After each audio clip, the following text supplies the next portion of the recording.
right, so I'm sitting here in LA with David Hayter, and we've got a lot to talk about. And if you mind, just want to get off to like the questions right from the very start. Sure. And just want to talk about what you've been up to in the recently. What is David Hayter doing in 2007?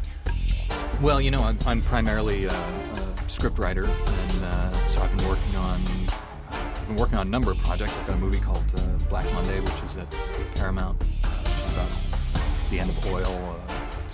What if a microbial virus got into the world's oil supply and rendered it all useless within a week? So that was a big disaster movie. Very cool. And Warner Brothers looks like Warner Brothers is moving forward on Watchmen, which is a project I worked on for a good 5 years. And I've got an original movie that I'm hoping to set up to direct this year. Sweet. And I may be producing a television anthology of short stories by Philip K. Dick. Mm-hmm. So he's a great sci-fi writer, and so I've got that going on, and a couple of other movie projects You're a busy that guy. I can't talk about yet. You're busy. So yeah, pretty busy. What's the schedule look like on Black Monday? Is that decided yet about when we could expect to hear more about it or see? No, not yet. I actually just handed in the finished draft to the studio yesterday. Okay. So now what will happen is they'll go out and they'll look for directors and start putting it together. Hopefully it'll happen in the next year. Mm-hmm. We'll shoot it this year and come out with it because it's a pretty timely Definitely. film given the state of our world right now. Do you mind talking a little bit more about it? I mean, something that interests me is like this whole issue of of oil. Like, I mean, the Middle East obviously comes up in Metal Gear Solid 4. Mm-hmm. Right. I mean, did a lot of research go into that project as far as the script? I'm sure it did. A lot of research. Well, the thing is, it's sort of a cross between, for lack of better examples, Outbreak and Day After Tomorrow. It talks about oil and its impact on the world, and I had to study.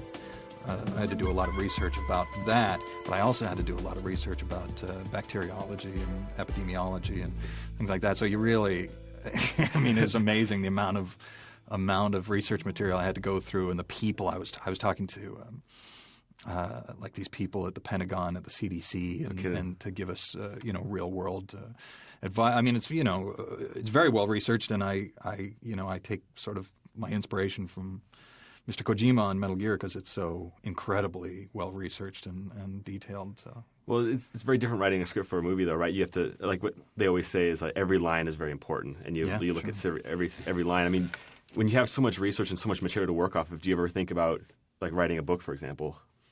No. Well, I mean, this was an adaptation from a book, so it's sort of like the book is already coming out. But and if I wrote a book, it would probably be I would rather spend my time writing a book about. I'd rather write an adventure story, an original sort of fictional story, as opposed to. I mean, all that research I did went into the movie, and so that's where it belongs. So, if you don't mind, I'd like to switch gears over to Metal Gear. We're celebrating the 20th anniversary, and just want to ask you, what does Metal Gear mean to David Hayter? It means everything to me. Metal Gear is, I started my career as an actor. I did my first acting job when I was 9. So that's almost 30 years now, and the character of Snake in the world of Metal Gear is by far my signature role. I mean, it's the most detailed character I've ever played, and obviously I've been playing it for so long that it really means a lot to me. And so, every time I get a new script and I look back and I see, oh, this character's coming back or such and such character's coming back, I get very excited and I get very into it. And then what I do, and I don't usually tell people this, but when I'm recording, say, Metal Gear 4, as we're doing now, I go back and I play Metal Gear 3 and I drop myself into this world of Snake, and it really, I have great affection for the raspy old fella. Well, I appreciate you going back to the games and playing them because, I mean, I know voice actors are very busy and they don't have time to play everything. You'd be busy. You'd be spending all day playing all these games, but sure. Yeah, I mean, yeah, it's very cool that you actually go back and play them. And well, I love it. I think I'm of the non-biased belief that the Metal Gear games are the most cinematic and the best developed, best written worlds out there, or at least the ones I've come across. Mm-hmm. You know, the games that I've played, and so I love it. It's like an immersive 18-hour movie to me, and I'm in it, so that really makes it a lot of fun from my perspective. Yeah, well, it's fun making them. And it really is. It's a lot of fun. It's fun being here in the studio. We have a lot of fun. Like I heard that. I mean, not to bash the Japanese side of the voice acting, but like I heard it's very serious in the recording studio. Not a lot of jokes. Is that right? It's like it's very like it's like a sweatshop of voice acting. Right, right. But yeah, we have almost too much fun, I think, sometimes. And you have a tendency to slip into Japanese every once in a while in the studio, which was pretty funny. Yeah, sometimes. Sometimes, yeah. Well, I lived in Japan. We moved. My family and I moved to Kobe in 1985, and I went to high school there. I went to an international school in Kobe for 2 years, and then I lived in Osaka again for another 2 years, to learn the language and to spend time in Japan, which I really love. Cool. It's a big part of my life. So you haven't made it back there recently? No, I haven't been back. When Kobe had the big earthquake, because I speak a little Japanese, I was this close to going back and sort of leading a group of sort of rescue people from Osaka to Kobe because the trains were all down, right. The highways were down.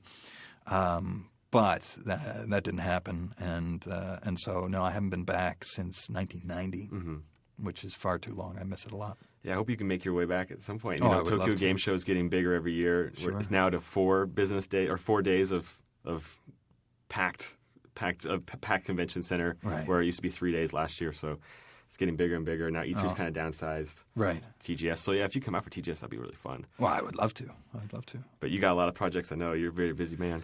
I keep busy, but the nice thing about being a writer is I can pretty much travel and do it from wherever. You know, I can write a movie on a plane, or I can write it in a hotel. And that's very cool. Yeah, it's good. It's a nice life. Well, the first time we met was during the MPO recording with Portable Ops. Yeah. And it was really cool working on Big Boss's voice because he's one of my favorite game characters. I mean, I love Solid Snake, but Big Boss to me is like a very fascinating character. And, yeah. Can you talk a little bit about your approach to Naked Snake's performance in MPO? Like, it was definitely obviously the sequel to Snake Eater, set in 1970, about 6 years after Snake Eater. Right. Well, what I tried to do was with Solid Snake, when we first see him in the Shadow Moses incident, he's already sort of a hardened soldier. He's been through a lot, and he's sort of this guy who was brought back in after having seen a lot. So I tried to play him, pretty cynical and, already having seen things. With Naked Snake and Snake Eater 3, I wanted to differentiate and make him, it's the beginning of his process. He's not Big Boss yet, and in the end, we find out he's dealing with his mother, and it's really sort of the birth of Snake. So I try to give him a little more innocence, to a little more sort of pure soldierly intent, and he really learns some tough lessons on that one. Then on Metal Gear Portable Ops, I realized that I already knew Snake was going to be old in the next one, so I tried to give him a lot of energy, keep him, clean and strong in Metal Gear Portable Ops, but he's sort of a wised up version of the guy from Snake Eater, He definitely got screwed over at the end of Operation Snake Eater. Yeah, well, he loses his eye, his mom breaks his arm, he has to kill his own mother, that's a lot to go through. And so for Metal Gear Portable Ops, I tried to, that's really the one where he's Big Boss. Yeah, I'm definitely... I was definitely pleased with your performance. I was so happy coming back from that recording session, and because the game's on PlayStation Portable. It's still a very popular machine, but I just wish everybody had a chance to play it and experience it. Well, I love it's so beautifully designed, and I love the artwork that it's set to. It was really sort of minimalist in a way, and really had a lot of impact. I thought it was really cool, and to go from those cutscenes to the polished gameplay was really a neat thing. It's a great game. Yeah, it was the first time we actually put your voices not on 3D models and not 3D characters, but actually just 2D art. And right. We were very curious about how this is going to turn out. It was the first time we did it, and I think I'm pretty happy with it. It really was a great thing. I had a good time with it, anyways. So I just want to switch gears a little bit more into why we're here today. I mean, obviously, we're here because you're on Metal Gear Solid 4. Yes. And we got a big announcement coming out that David Hayter's back and you're reprising your role as Solid, or more like Old Snake. Right. So. But our feelers here, he's seen better days, hasn't he? Old Snake. Yeah, well, what I'm, I figure this is, I have a soft spot in my heart for Solid Snake because he was the first one, and he's really, I mean, as bad as it gets for Big Boss, Solid Snake really gets screwed over in a lot of ways, and so what I'm trying to do is just, give it the sense, and I don't know yet because we haven't gotten to the end of the script, but I give it the sense that it's his last mission, that he knows it, and that he's, deteriorating, he's aging badly, and so his voice is getting, the voice which is, obviously gravelly to begin with, is really deteriorating, and he's really sort of falling apart. So I think it'll do two things. It'll make him tougher, and it'll also make him more sympathetic because this guy's really gotten the short end of the stick for a pretty heroic guy. We were talking about the irony with Chris Zimmerman, the voice director of this project. Who's excellent and who has done every single Metal Gear game that I've been involved with, and she's amazing. And we were just laughing because finally, Solid, in this script at least, Snake has a lot of things to say. And then, and then ironically, he has a hard time saying because his voice is kind of getting even more gravelly. His body's aging faster than normal. Yeah. It's kind of, poor guy. He's finally got some things to say, and it's hard to get that stuff out, Well, that's the great irony of life, isn't it? Once you learn about life, and nobody wants to hear you talk about it anymore. But and he, this game will sort of represent the ultimate in cynicism from Snake. He will have seen everything. He'll have been screwed over in every possible way.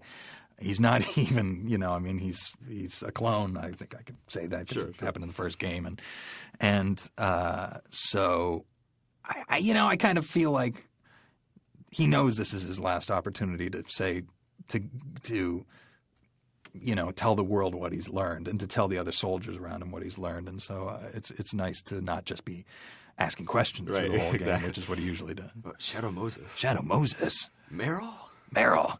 A submarine, a Hind D, things like that. Yeah, we actually have an algorithm for that. We don't have to write the script really. It's just all the stuff that comes out of Campbell's mouth. We just have the algorithm for Snake. That's right. It's just whatever the noun is, just have Snake repeat it, slap a question mark on there, and then you've got it. No, this is great. I mean, it's much better to be able to respond and to interact, and it is a little tougher on the voice, but it's well worth it. Yesterday we had Christopher Randolph in here, and then today we have Paul Edding was in here, and it's like a big family reunion. It's so great. That's really what's fun about it, is to see these actors come back again and again, and to work with Paul as the Colonel, as Gray. His voice always just sort of brings me back to the first game, and and to work with HIDECHAN. That's my favorite. We really, and that's where a lot of the joking comes in, because HIDECHAN's like Snake's gay sidekick, in a platonic way. Everybody relax. But the point is, it's a lot of fun because HIDECHAN's so nerdy and Snake's so tough that you get a lot of great sort of banter between them. You do. It's a lot of fun. So we got a lot of returning characters that can't talk about yet, but it's gonna be a lot of fun over the next few months. It's like a big family reunion. But for me, it's special because I've heard these voices over and over and over again, but I've never actually met these people. So hearing Paul coming down the hallway just this morning, and I can hear Campbell. I haven't seen his face yet, and I haven't put two and two together yet. It's a very strange experience, at least for me. It is. It's bizarre. It's cool. So actually, going back a step, I just wanted to talk a little bit about Metal Gear Solid 3. We did talk a little bit about Big Boss, but do you have a preference about who you would play? I mean, if we asked you, let's say we're making another Metal Gear game after 4, would you prefer us exploring another chapter in Big Boss's or in Nick and Snake's history, or would you prefer we go into another chapter of Solid Snake? Do you have a preference, or is there one character you prefer performing over the other? Yeah, I think. Well, first of all, I would like to see more of Big Boss's story. I mean, that's that. I love the retro aspect of going back in time after seeing all this futuristic stuff. And his is sort of the iconic story that I feel like we haven't seen the whole arc of. But it occurs to me now that what would be most interesting is to have I don't even know if it's possible story-wise, but have Naked Snake hook up with Solid Snake, and have one point where they're where they interact somehow, maybe not even face-to-face, but just where their careers sort of brush together. And I don't even know if that's possible. Well, so in other words, just have both. You know, you can get yeah, well, because that's the connection, isn't it? Too. I mean, you know, yeah, it'd be great to perform, and that's sort of the connection between. Oh, you know what it should be? Here's what it should be. All right, now let's hear it. I'm not Hideo Kojima. I don't have any say over these things, but I think the next game should be like Godfather 2, where you see the son, Solid Snake, dealing with things in his future, in our future, as the father, Naked Snake, is dealing with, or Big Boss is dealing with things in the past, and then parallel the two, and maybe even put a time travel thing in where they come face to face at one point. And that's pretty sweet. I think that'd be cool. That would be cool. You may have to keep this classified because it's too good an idea. Yeah, I think so. Well, just kind of want to wrap it up a little bit. I mean, a lot of fans are anticipating your return. Well, I appreciate that. You know, so am I. And do you have anything to say to fans? You know, who's? I mean, a lot of people have been waiting for Metal Gear Solid 4 for a long time. Yeah, sure. I just, you know, I hope they enjoy it. I want to thank the fans for their devotion and support, and you know, the people I meet on the rare occasions when I go out and do a public thing are so enthusiastic and such believers in the story that it really, you know, the fans are pretty remarkable. And so I appreciate that. I hope that they appreciate what we do in Metal Gear 4, which I think is going to be just an astounding experience. And that's pretty much it. Yes. Do people, you know, you have a very distinctive voice. Do people ever like stop you and say, hey, wait a second, I think I've heard your voice before? No, you know, I'm putting it on a little bit because we're doing the interview and I want people to hear it. When I talk myself, it's more like this, so people don't really hear it. But I went through customs. It's my name, so people recognize, and so I went through customs and.